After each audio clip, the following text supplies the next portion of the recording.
안녕하십니까. 저는 신당역 사거리에 있는 척추관절 전문병원 참바로병원의 이주홍 원장이라고 합니다. 지역 주민들께 이런 좋은 강의를 할 수 있게 기회를 주신 관계자 여러분께 감사를 드리면서 오늘 강의를 시작해 보도록 하겠습니다.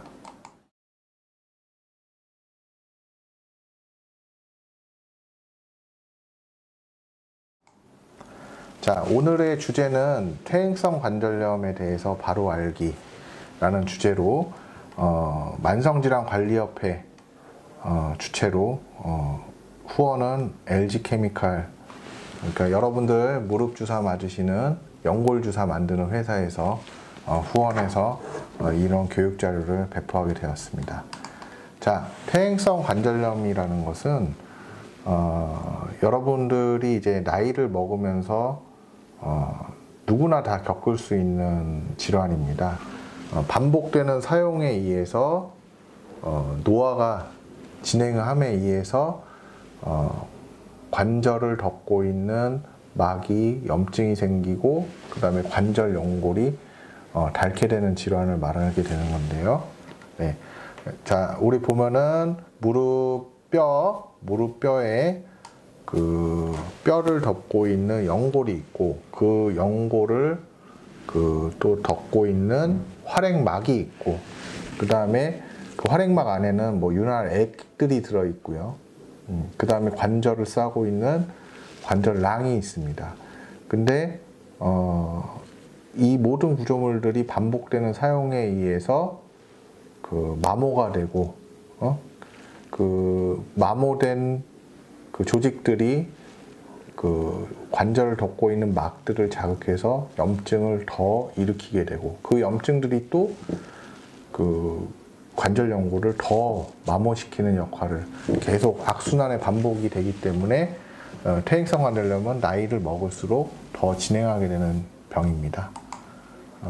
그래서 슬라이드에서 보이시듯이 과도한 노동, 그 다음에 노화, 그 다음에 살이 찌면 우리가 1kg가 늘게 되면은 무릎 관절에 걸리는 하중은 3kg가 늘게 됩니다. 그래서 무릎 아프신 분들 그 체중을 좀 감량해 주시면 훨씬 무릎 통증도 좋아지게 되는 걸 겪으실 수 있을 텐데요.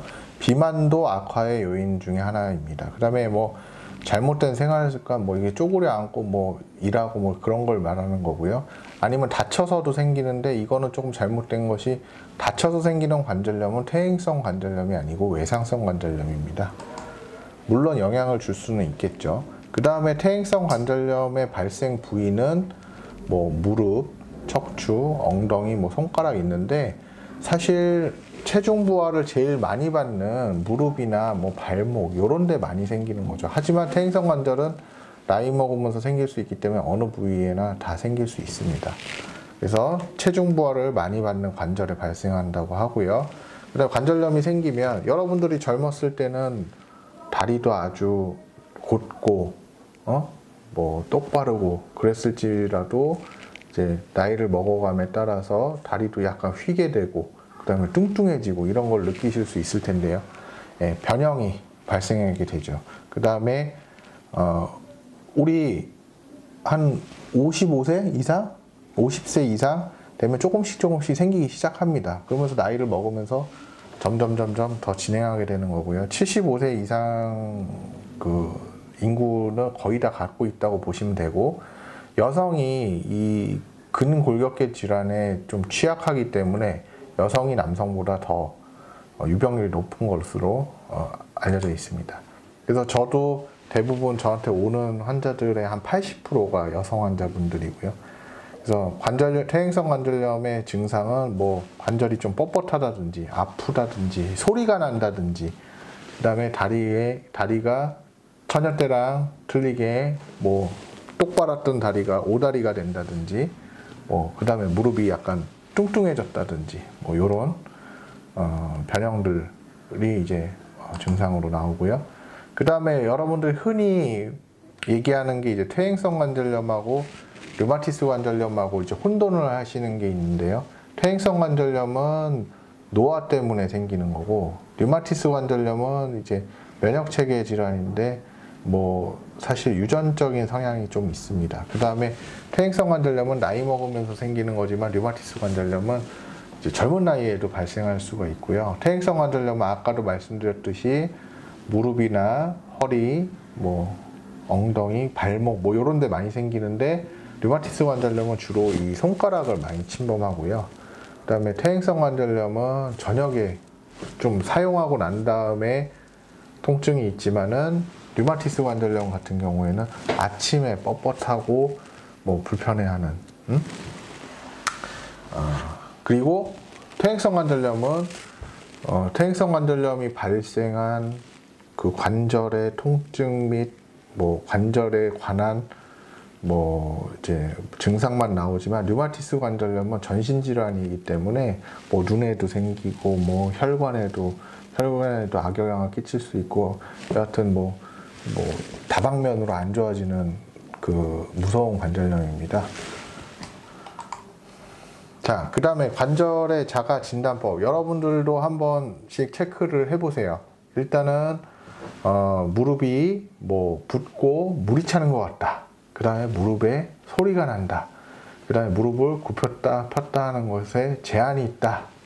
그 다음에 계단을 오르내리기가 힘들다. 특히 내려갈 때 힘든 것은 뭐 퇴행성 관절염 초기부터 생기는 이제 반월성 연골 파열에서 많은 증상들이고요. 그 다음에 걸을 때 뭐 아프다. 그 다음에 근육이 뭐 가늘어진다. 그다음에 아까도 말씀드렸듯이 자꾸 무릎 뼈마디가 굵어지고, 그 다음에 이제 뭐 통증이 있다. 그 다음에 뭐 갑자기 무릎이 뭐 힘이 빠진다. 그 다음에 다리에 이제 변형이 이렇게 생긴다. 그 다음에 한참 쉬었다가 이제 움직이기 시작하면은 좀 뻣뻣하다. 뭐 이런 것들 중에 뭐 본인이 해당되는 숫자가 많으면 많을수록 아, 내가 관절염이 왔구나, 이렇게 생각하시면 되겠습니다.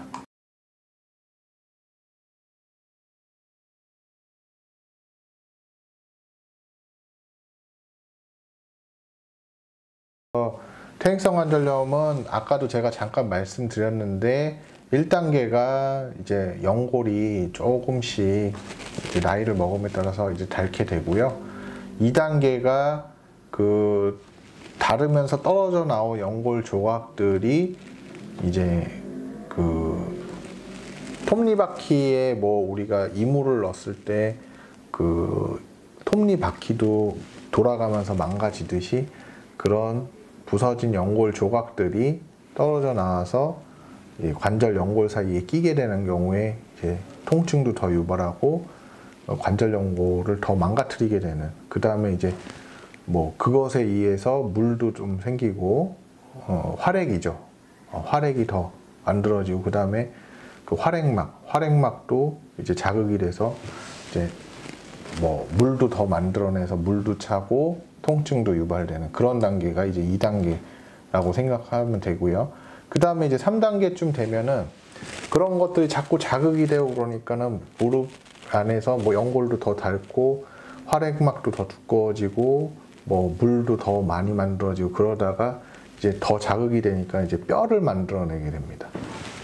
그 다음에 4단계 같은 경우에는 이제 연골이 완전히 다 닳아서 없어지게 되고 뼈가 노출이 되기 때문에 극심한 통증이 생기고, 그 다음에 그 관절 간격이 아예 없어지게 되죠.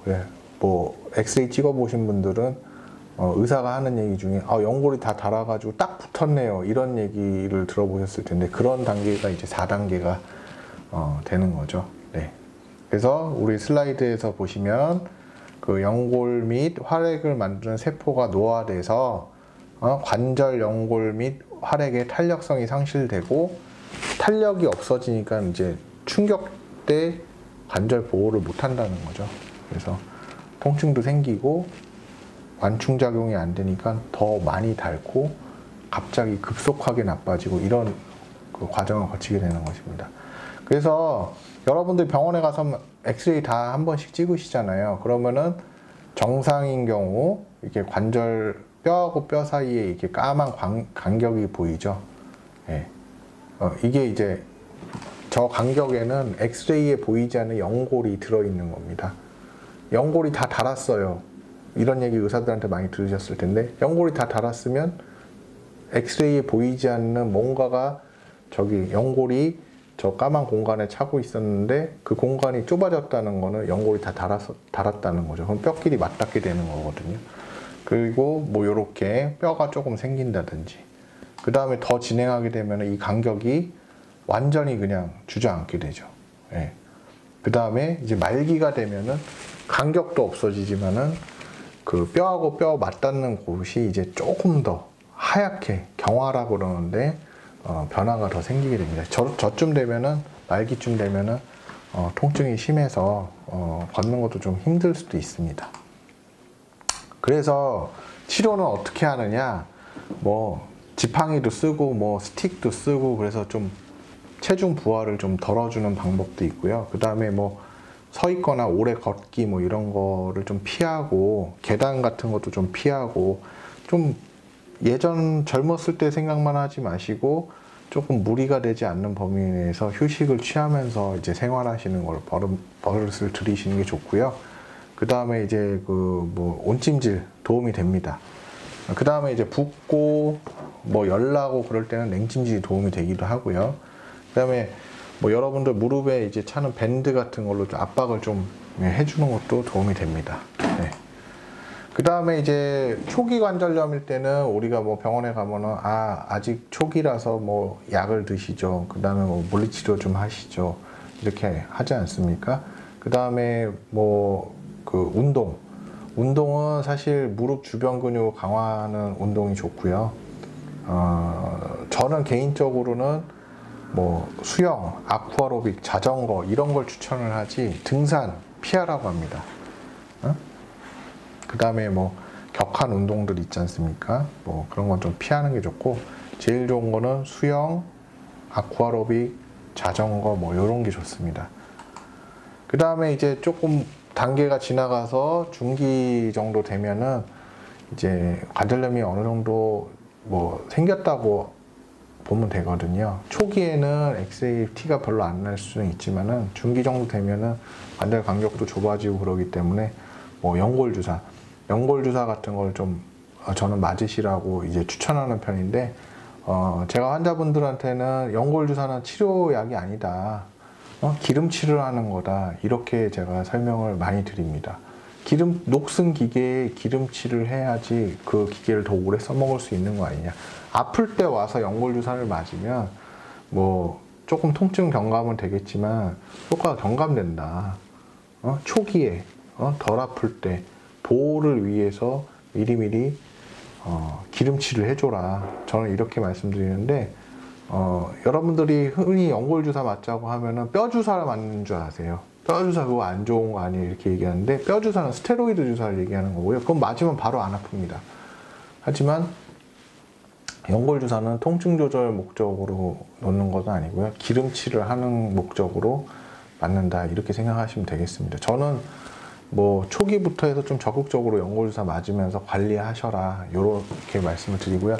주사 맞고 그래도 저기 뭐 통증이 지속되고 그러면은 뭐 제가 MRI도 찍고 해가지고 뭐 초기 중기 관절염일 때 생길 수 있는 또 질환들이 있습니다. 네, 그런 거에 대해서 뭐 관절 내시경 수술을 하자 뭐 이렇게 얘기할 때가 있는데요. 관절 내시경 수술이라고 하는 것은 이 절개 없이 작은 구멍을 뚫고 무릎 안에 그 뭐 뭔가 잘못된 병변을 치료하는 방법이고요. 가장 흔한 것은 초기 중기 관절염일 때 그 관절 사이에 있는 물렁뼈가 흔히 찢어지게 됩니다. 그 물렁뼈를 제거하는 수술을 내시경 수술로 많이 하게 돼 있습니다. 뭐 통증도 그렇게 크지 않고요. 그다음에 그 2-3일 정도의 입원으로 일상생활로 복귀할 수 있는 아주 좋은 방법입니다. 초기 중기 관절염일 때 치료를 하는 데 있어서 아주 좋은 방법이고, 말기가 되면은 뭐 연골이 이미 닳아져서 없으니까요. 연골 주사는 연골이 있어야지 빛을 발하는데 연골이 닳고 없는데 어떻게 빛을 발하겠습니까? 그럴 때는 결국 수술적 치료, 인공관절 수술을 해야 되는데요. 엑스레이에서 보시면은 관절 간격이 거의 없고 이렇게 뼈 조가리들이 이렇게 굴러다니게 되는데 그거를 이제 기계 장치를 몸 안에 넣게 되는 거죠. 관절을 대체할 수 있는 장치를. 그래서 이거는 저기 뭐야, 나는 인공관절이 싫다 그랬을 경우에 뭐 중기에서 뭐 말기 사이 그럴 때 다른 방법이 뭐 없느냐 이렇게 저한테 질문을 많이 하시는데, 뭐 다리 교정 수술이 또 있기도 합니다. 네. 그 다음에 뭐 아우 저는 인공관절 너무 무서워요 그러는 사람들, 그 다음에 이제 무릎이 이제 파트가 뭐 안쪽이 있고 바깥쪽이 있는데 한쪽 파트만 망가졌을 때는 이게 부분 인공관절 치환술 조금 덜 아프죠. 그 다음에 일상생활에 이제 복귀가 좀 빠르고요. 근데 너무 많이 이렇게 상한 경우에는 앞에 말씀드린 뭐 오다리 교정 수술이나 부분 인공관절 수술은 큰 효과를 못 보기 때문에 결국은 다리가 이렇게 많이 변형이 되고, 제가 수술한 환자들인데요. 그래서 한쪽을 수술해 놓으면 반대쪽이랑 차이가 많이 지지 않습니까? 네, 그래서 엑스레이 사진인데 차이가 많이 지죠. 그래서 반대쪽도 해드렸는데 수술의 시기를 놓치면 오른쪽과 왼쪽이 틀리지 않습니까? 수술의 시기를 놓치게 되면은 조금 더 큰 수술을 해야 됩니다. 오른쪽과 왼쪽이 틀리지 않습니까? 예, 왼쪽 다리 같은 경우에 이렇게 좀 그 쇠가 좀 더 많이 들어갔죠. 그러니까 뼈가 없어진 만큼 기계로 보충을 해야 된다는 말입니다. 수술이 더 커지죠. 더 아프고. 그래서 적절한 시기에 뭐 수술을 선택을 하셔야 되고요.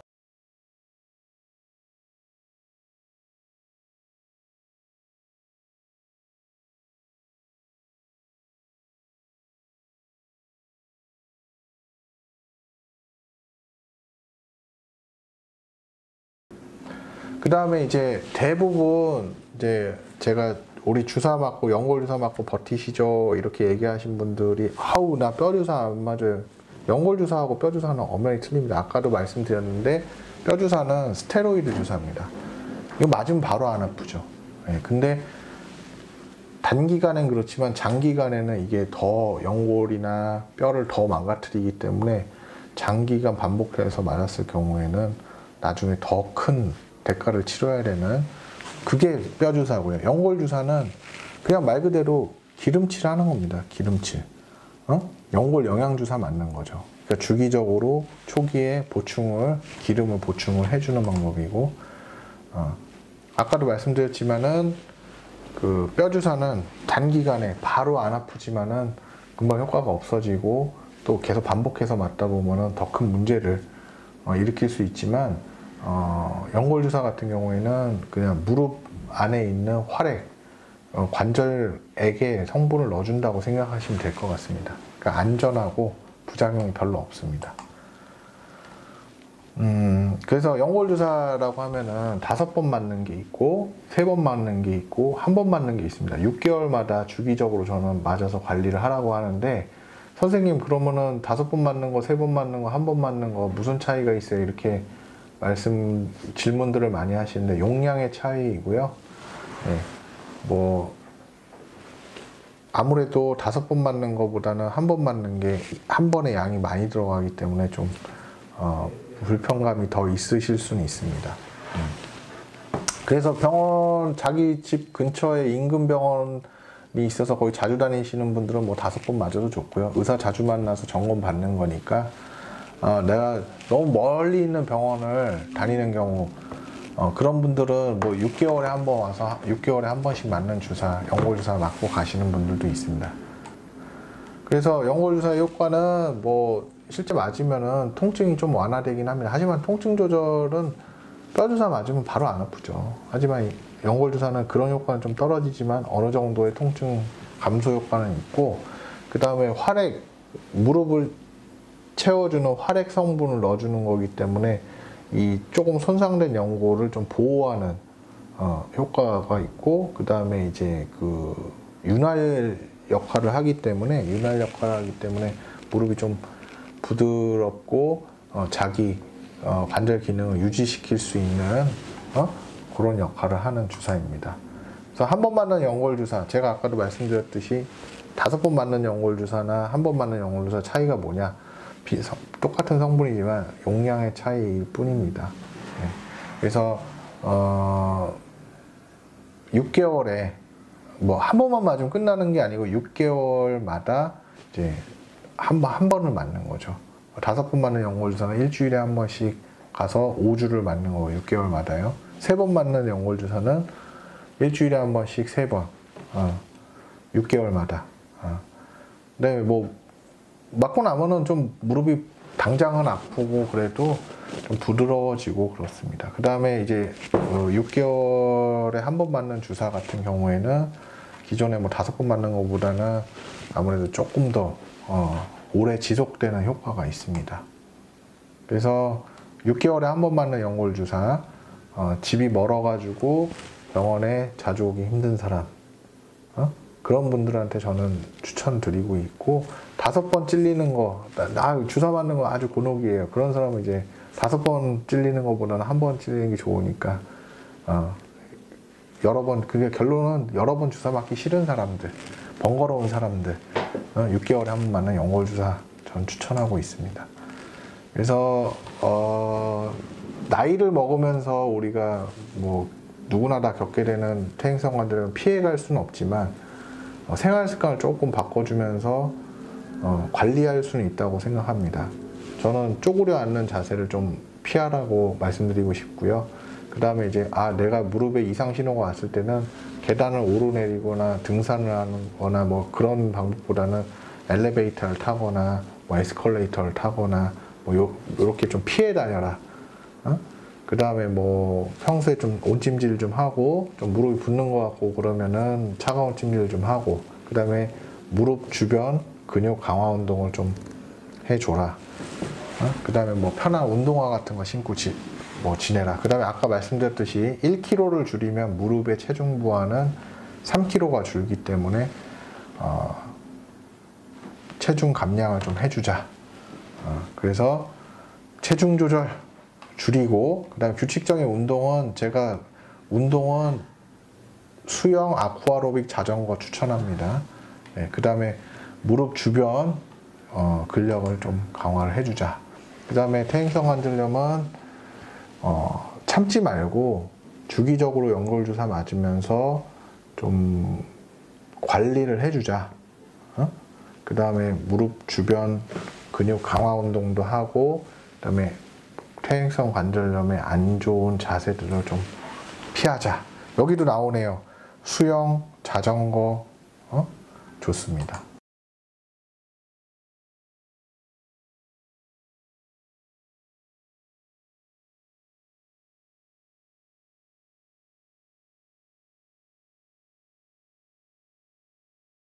강의 경청해 주셔서 감사하고요. 저는 신당동 신당역 사거리의 찬바로 병원의 이주홍 원장이었습니다. 감사합니다.